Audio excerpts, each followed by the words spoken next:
El reloj de la estación dio las 12:30 while and en quedo casi vacío, salvo por un par de viajeros somnolientos y una farola que tremolaba con la lluvia.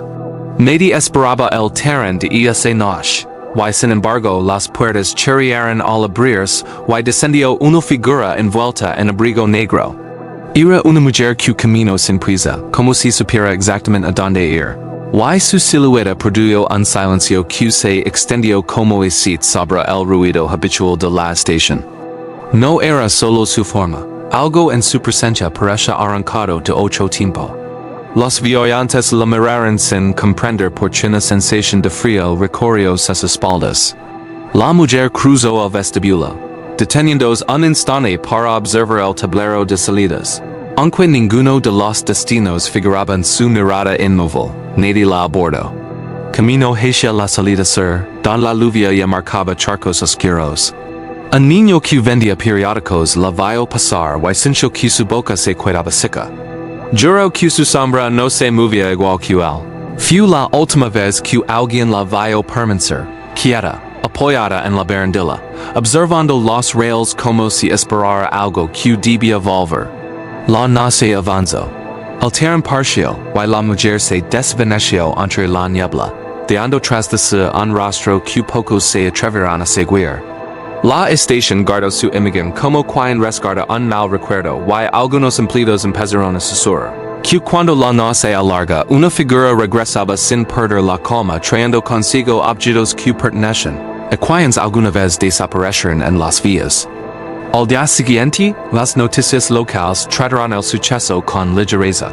Una nota picuega, un recuadro en la última sección, como si el editor no quisiera convertirlo en historia, y prefería marcarlo como rareza. Pero pocos días después comenzaron a aparecer cartas cerradas en buzones de diferentes barrios, sin remitente y sin celo. Eran sobres amarillentos con joyas gastadas en su interior. Dentro, una sola instrucción escrita con letra temblorosa y una caligrafía antigua. Devuélvelo. Algunos que abrieron las cartas encontraron, además de la nota, pequeños objetos personales. Una jabila oxidada, un botón de chaqueta hallado, un mechón de cabello sujeto por un alfiler. Las familias de desaparecidos reconocieron aquellos objetos y no supieron explicarlo. En ciertos casos, junto a la carta, había una fotografía recortada que mostraba el andén de la estación con gente borrosa. En el centro, la silueta de la mujer.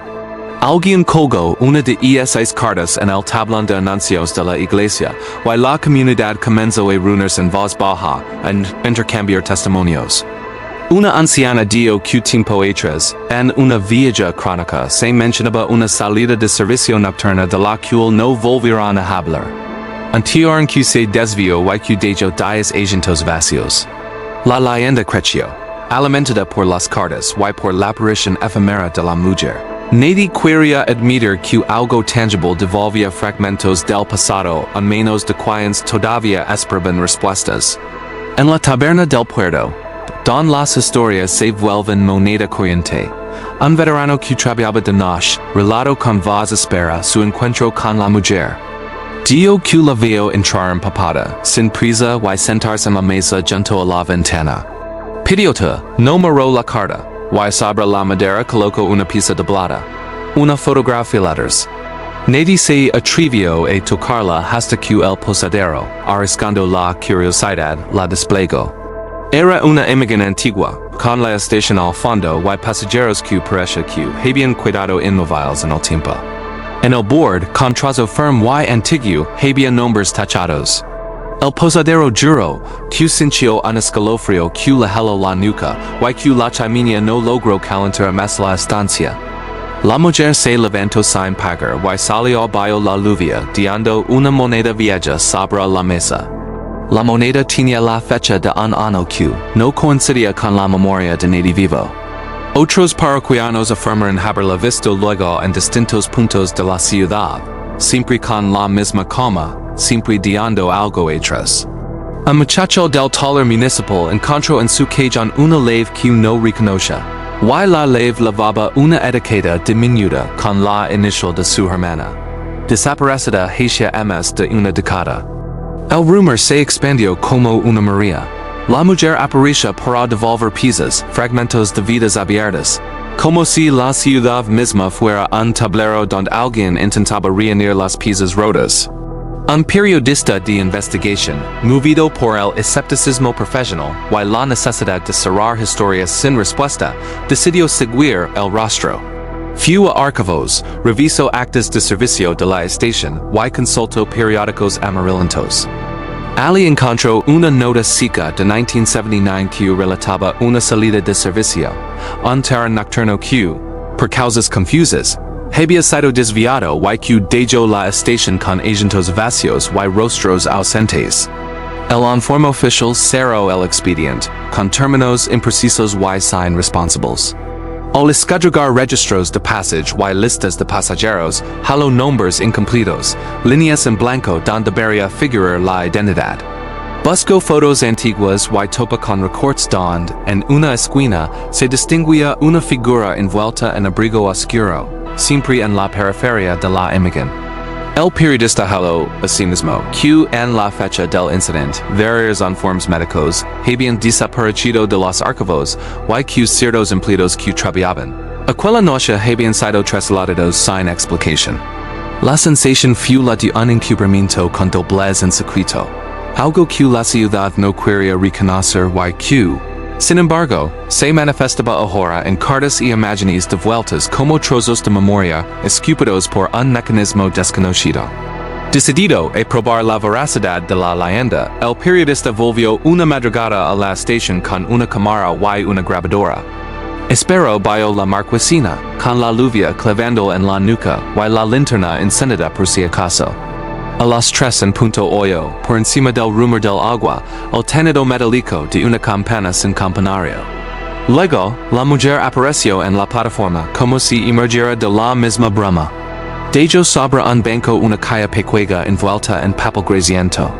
El reportero registró todo a distancia.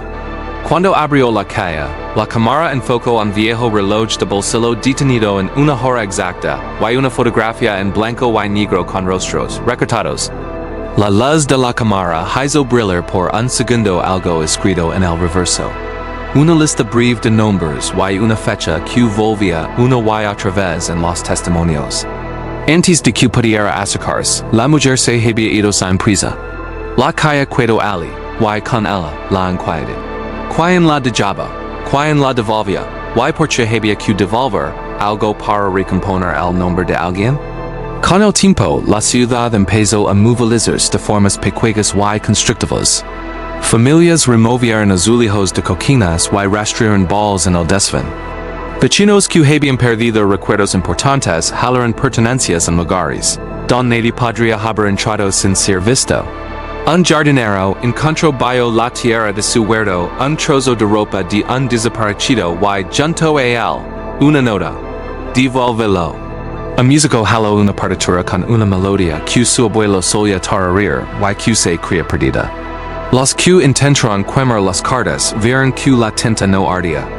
Las joyas se negaban a desaparecer y, en su lugar, dejaban sobre el carbón una huella oscura que reformar una palabra. La respuesta social fue contradictoria. Algunos creían en milagro de la memoria devolviendo objetos. Otros murmuraban que aquello abre una puerta que jamás se debía tocar.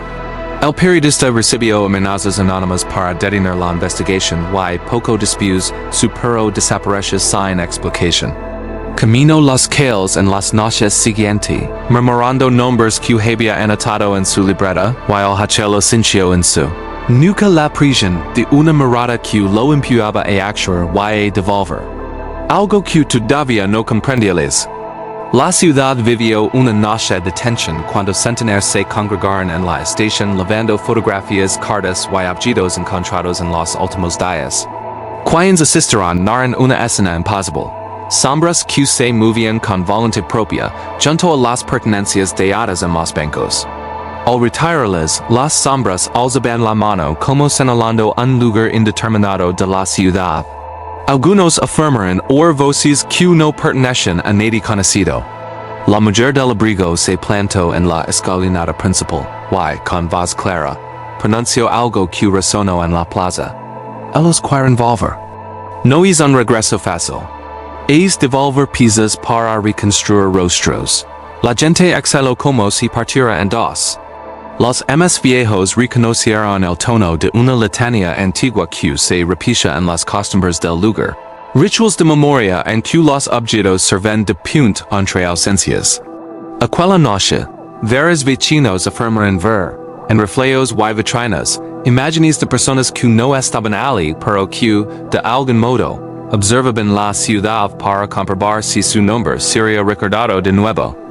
Al amanecer, cuando la lluvia cesó y el vapor se disolvió en la luz, la estación quedó bagada en un silencio diferente. Ordenado.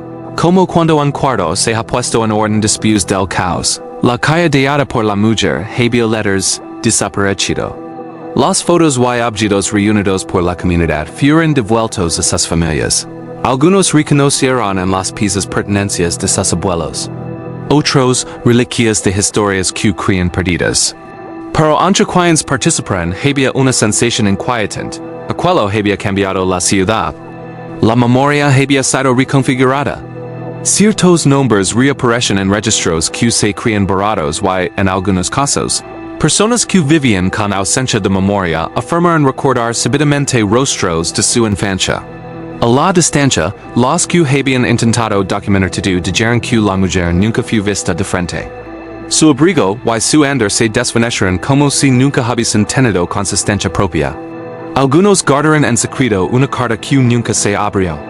Otros la dejaron en la estación con una nota nueva, devuelto por ahora. Y la estación, esa misma que tantas noches fue testigo de despedidas, pareció suspirar. Los rails seguían brillando bajo el sol.